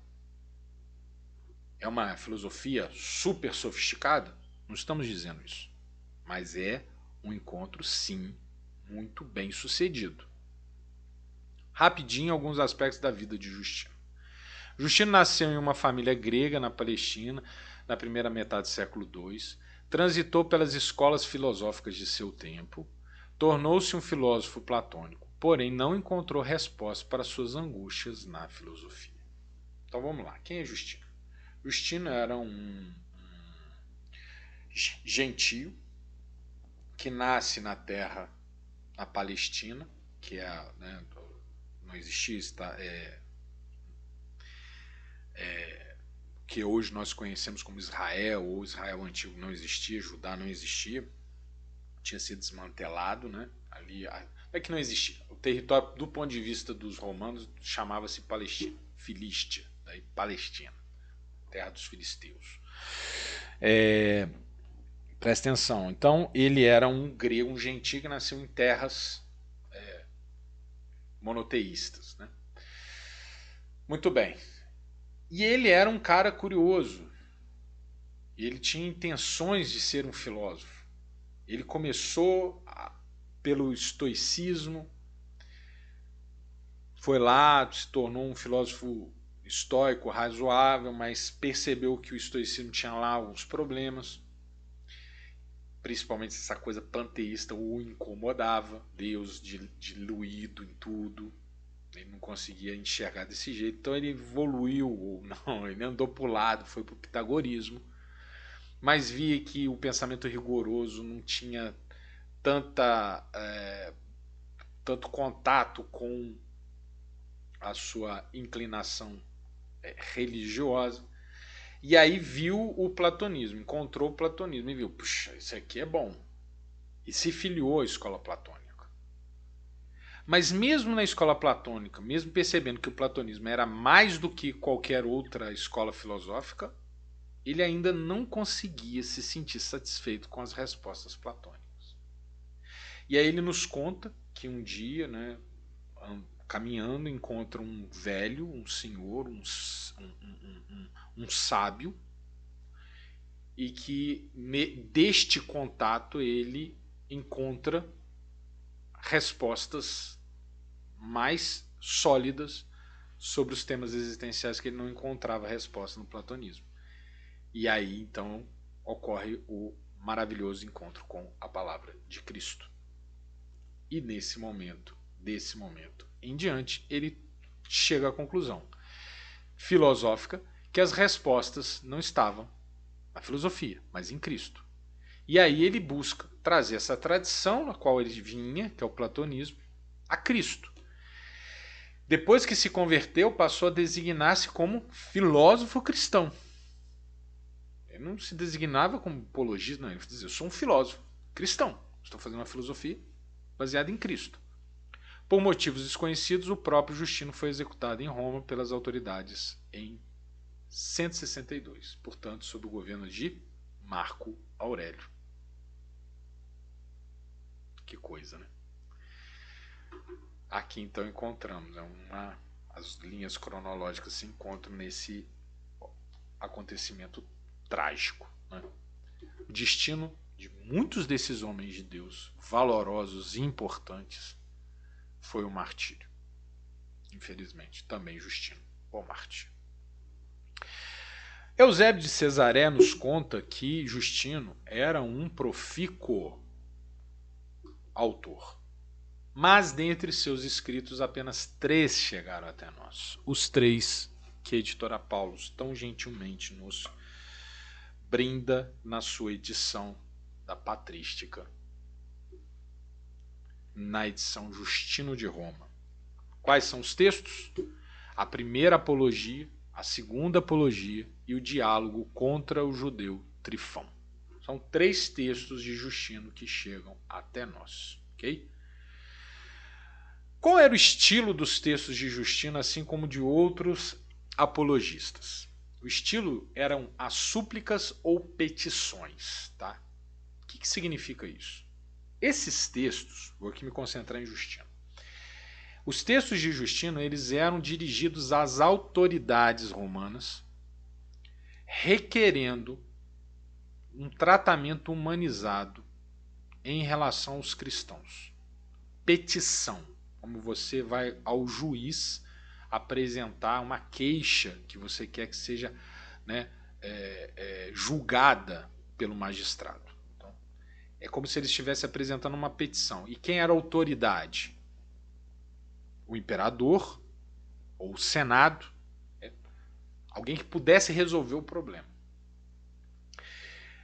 Na primeira e na segunda apologia, Justino está defendendo os cristãos perante as autoridades romanas, dizendo, ó, tá errado o jeito como vocês estão lidando com os cristãos. Primeiro porque, e aí quando ele fala para imperadores mais ilustrados, mais moderados, né, isso carregava vamos dizer assim, uma efetividade grande, né? Porque o Justino ele recorre ao bom senso, ele recorre à moderação, ele recorre à filosofia para dizer que a forma como os cristãos estavam sendo tratados era ilógica, era irracional, era imoral até para os padrões pagãos, era assimétrica, não era equilibrada, entende? Então ele denuncia. Então, o estilo de Justino, que era de muitos apologistas, era de recorrer às autoridades para dizer, ó, o que vocês estão fazendo está errado. E ao fazer esse movimento, Justino ele vai explicando o que é o cristianismo e vai relacionando o cristianismo com aqueles filósofos, né, que eram tão reconhecidos, tão admirados naquele mundo romano, entende? Então ele vai falar assim, bom, por exemplo, ora, o que é a condenação à morte? A condenação à morte é a última condenação que um ser humano pode ser submetido. O seu crime tem que ser proporcionalmente, né? O seu dano tem que ser muito acentuado.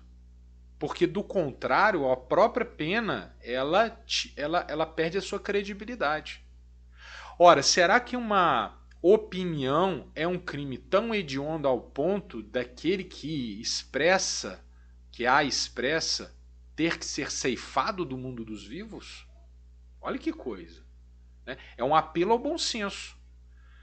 Ora, se uma pessoa mata a outra, é razoável. Veja, ele não está falando como um cristão, ele está falando no termo jurídico. É razoável pensar numa pena mais gravosa.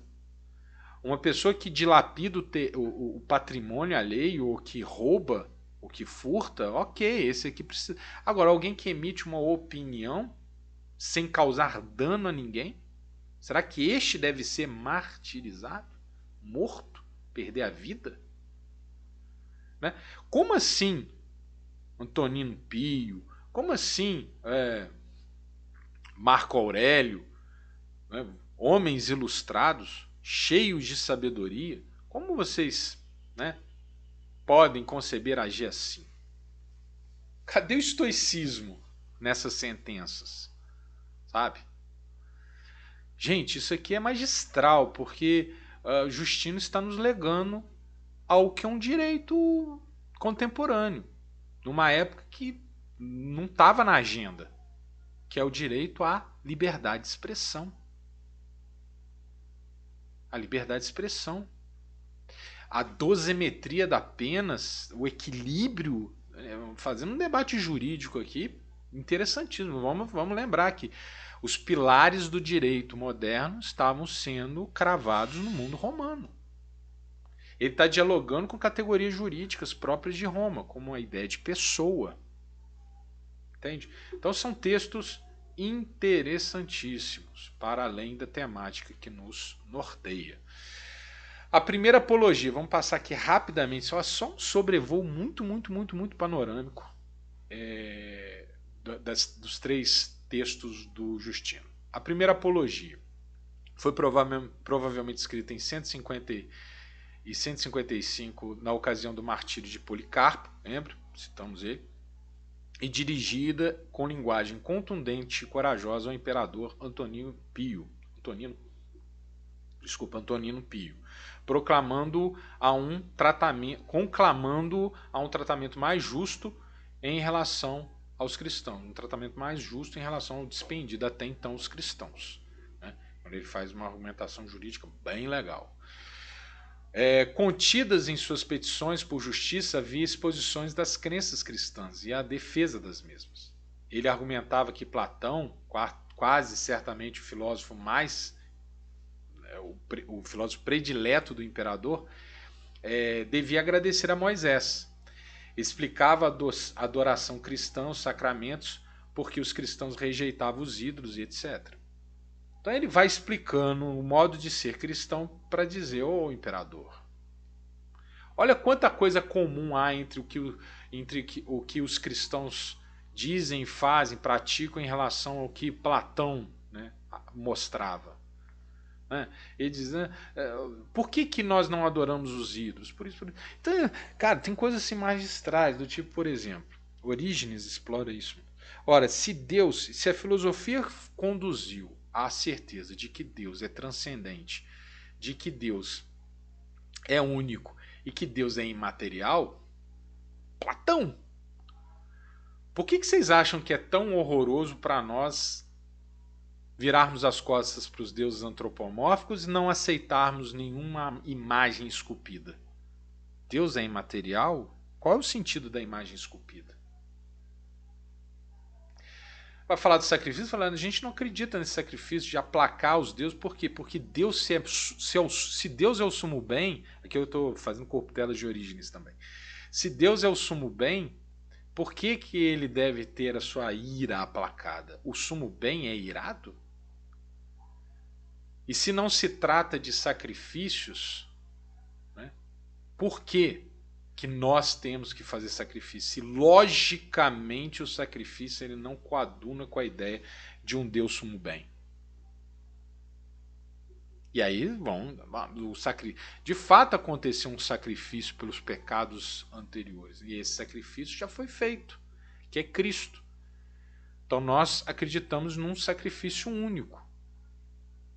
E veja, que sacrifício seria o sacrifício se não o sacrifício do Filho de Deus? Isso tem implicações filosóficas. Celso, por exemplo, vai questionar, dizendo, bom, mas não tem lógica Deus se fazer carne, menos ainda Deus se sacrificar. Mas aí, meu, é o campo do...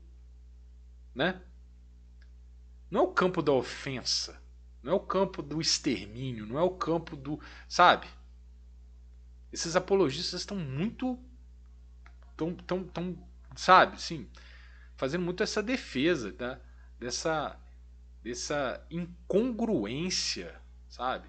De se dizer, né, um império civilizado, baseado na boa filosofia grega, na razão, e cometer atos tão horripilantes quanto matar pessoas que são, por princípio, bons cidadãos. Isso Justino vai dizer. Você quer um cidadão mais... um cidadão melhor do que o cidadão cristão, imperador?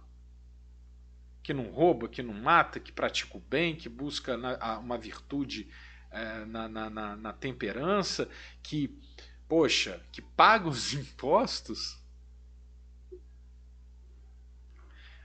Muito legal.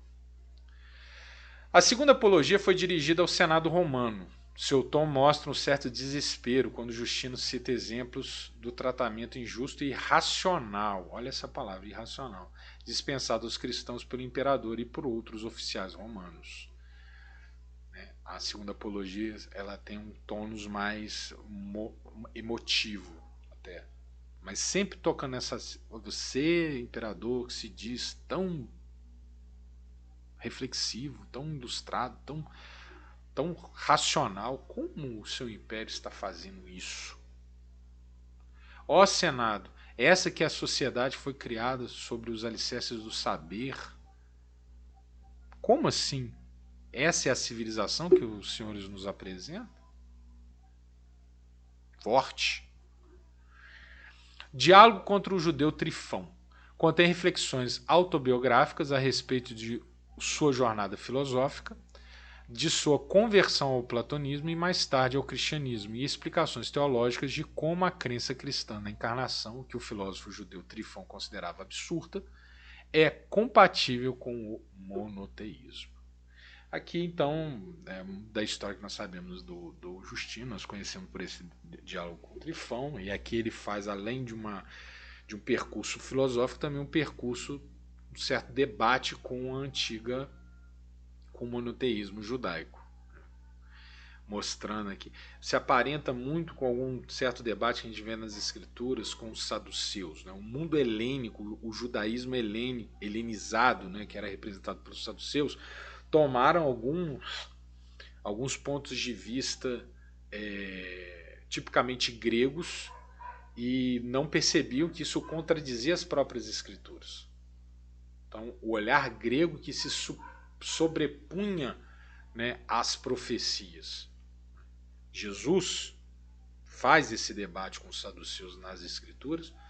Justino, de uma certa maneira, aqui está fazendo um debate, não diria que é paralelo, mas é que tem vamos dizer, o mesmo sentido. O helenismo que carcome o judaísmo nos seus princípios e, a partir de certos postulados que não são escriturários, passa-se a questionar aquilo que é a consumação da escritura. Bem legal também. Muito bom texto. Vamos lá. Entre todas, qual é aquela que a gente pode pensar como sendo a ideia mais importante de Justino, o seu corpus filosófico? Em seus escritos, Justino explorou e explicou o conceito de Cristo como Logos de Deus, a fim de esclarecer as crenças cristãs. Para ele, essa ideia era a chave para desvendar os mistérios da filosofia e do evangelho cristão. Vou restringir aqui, porque isso aqui tem muito a ver com tudo aquilo que nós discutimos na aula passada. Ou seja, João escreve, né, o Logos, o Verbo, se fez carne. Esse é Cristo. Muito nessa linha que o Justino está dialogando aqui. Está dialogando com a filosofia para mostrar que a lógica entendeu que haveria o Logos, harmonizador. E aí ele quer mostrar que esse Logos é Cristo, pois a sua mensagem é a harmonia. Fantástico. Carrega-se, né, uma compreensão filosófica profunda, né, do que os filósofos, de uma certa maneira, conseguiram se aproximar. Os filósofos arranharam a superfície daquilo que Cristo, né, mostraria plenamente. Isso aqui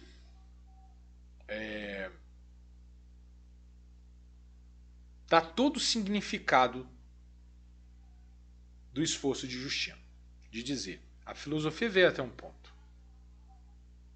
Ela chegou a um ponto, sim. Mas nós precisamos ir adiante. E esse ir adiante tem afirmações que não são logicamente perceptíveis, mas que dependem de tomá-las como axiomas, como o quê? Postulados. O que é epistêmico, ok. O que é teorema, ok. Mas o que é axioma? O que é, sabe, ponto de partida? Nós não podemos manusear com a categoria da razão assim como o método de Aristóteles nos apresenta. Não. Nós devemos tomar como postulado aquele ponto de partida que todos os filósofos reconheceram que deveria existir, que teria que existir para tudo fazer sentido. E aí ele faz, né, ele faz esse esforço de mostrar que esse ponto de partida creia que o Cristo é o Logos. E a partir daí, percorra comigo. Tudo vai fazer sentido. O platonismo passa a ter um significado conclusivo, com Cristo. Entende? Sem Cristo ele nunca vai alcançar as verdades que ele se propõe, de alguma maneira, a, se não alcançar, a se aproximar. Então ele vai dizer que a filosofia sempre foi imperfeita, pois descobria respostas parciais. Evidência disso é a discordância entre os filósofos. O logo explicativo definitivo é Cristo. Então essa daqui é uma coisa brilhante. Ora, se só pela lógica nós somos capazes de nos aproximar da verdade, só fazendo aqui, lembrando que grego não necessariamente quer chegar à verdade. Quem quer chegar à verdade são os helenistas. Mas aqui nós estamos lendo Platão com o olhar dos helenistas. Então chegar à verdade passou a ser um propósito de Platão que Platão não tinha. Tá? Entendeu isso? Beleza. Então, né, Platão não poderia concluir a tua jornada se... Por quê? Porque ele estava apenas refém da lógica. E a maior expressão de que a lógica não conduz à verdade é que os filósofos discordam de quase tudo. Todos eles agem com lógica. Todos eles lá agem com a razão. Todos eles procuram a mesma resposta. Todos eles lidam com as mesmas evidências. Por que então que as suas conclusões são tão diversas? Essa afirmação ecoa, na minha modesta opinião, ao longo dos séculos e chega até nós, com os nossos problemas epistemológicos contemporâneos. Se existem tantas respostas para as mesmas perguntas, e se todos se dizem igualmente racionais, se todos empregam método igualmente neutro, já estou falando aqui para o nosso tipo de pensamento contemporâneo, por que as respostas são tão diferentes? Algum problema, não é? Alguma contaminação do processo. Foucault lança a luz sobre isso, quando ele diz: as verdades epistêmicas são verdades temporárias. Por quê? Porque elas estão subsumidas ao tempo, às descobertas. E eu acrescento, e ele também está dizendo de certa forma isso, às modas, ao paradigma. Fecha parêntese.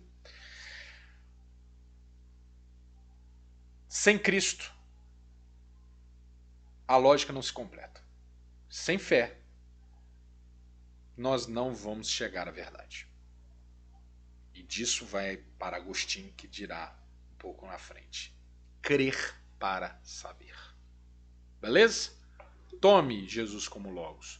Tudo vai fazer mais sentido. Esse é o recado de Justino. E para concluir aquilo que eu acho que seria a sua maior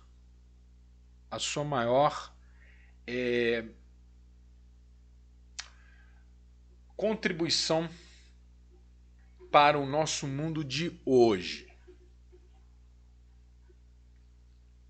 Lançar as bases da harmonização das sabedorias científica, para ele filosófica, para nós científica, e Cristo. É a base do que mais tarde a teologia vai chamar de graça comum. Não vou exaurir o conceito, porque não é o momento. Mas eu vejo aqui sendo lançadas as bases deste. O que significa? Vamos lá, para concluir. Deus distribuiu em sua criação um atributo particular que nos faz livres em relação a todas as criaturas, que é a razão. Nós somos a única espécie que faz escolhas. A razão, ela tem um objetivo, um propósito: fazer a escolha certa, que é Cristo, que é reencontrar-nos com o Pai. Linkando com o início da aula de hoje, com a aula anterior. Essa razão distribuída permite aos seres humanos lampejos de verdade, também quando vislumbram as coisas criadas. Vamos negar isso? De maneira nenhuma. Nós construímos foguetes, prédios, pontes, vacinas, não é isso? nós esquentamos nossas comidas com micro-ondas, nós manuseamos, nós voamos, nós manipulamos radioatividade. Negar que o ser humano possui capacidades inéditas de produzir, sabe, descobertas, cara, é inegável. O ser humano é sim diferenciado. E isso não brota de nós, não é mérito nosso. Isso é dom de Deus. Deus nos concedeu a capacidade de pensar. E não só pensar tecnicamente, mas pensar abstratamente. Desculpa, não pensar só imediatamente, mas abstratamente. Não só tecnicamente, mas filosoficamente. Deus é muito generoso com a gente. E ao nos dar essa capacidade, nos permite sim, mesmo que não estando falando sobre ele, que a gente sim produza muita coisa boa. Muita coisa ruim também, mas muita coisa boa. Para mim, Justino está de alguma forma dialogando com aqueles que resolveram defender a fé de costas para a razão. Volto a dizer, sem querer subsumir uma coisa a outra, perceba. Mas ele quer dizer, na minha modesta opinião, que enveredar pelo caminho de negar o conhecimento é enveredar pelo caminho de negar algo que é um dom que Deus nos deu. Como Paulo diz, né? Prove de tudo e retém o que é bom. No mundo da filosofia, no mundo das ciências, né, existe muita coisa boa. Muita coisa boa. Muita coisa boa. E nós temos o direito de reter, porque é dom de Deus. É graça. Graça distribuída. Então não tenha medo do conhecimento. Agora, solidifique fortemente os axiomas da sua vida. Solidifique fortemente, sabe, o pressuposto qual você não admite mover o pé. E não é apenas para o conhecimento científico e filosófico, mas para o conhecimento, mas também para a derivação das suas escolhas éticas. Deus é a fonte da criação de tudo. A partir do ato criador, a química, a física, a biologia, a sociologia, a psicologia, todos esses ramos produzem coisas maravilhosas. O problema é quando esses ramos resolvem criar um totem no lugar de Deus e estabelecer aquele outro axioma que não é o axioma verdadeiro. Aí começam os erros. No momento que eu digo a biologia é o ponto de partida de toda a explicação, pronto. Já começamos a perverter o conhecimento. Entende? Justino está um pouco nos levando nessa direção. Não tenha medo da filosofia. Mas primeiro cultive os seus axiomas, tenha clareza do seu postulado e a partir disso prove de tudo e retenha o que é bom. Beleza?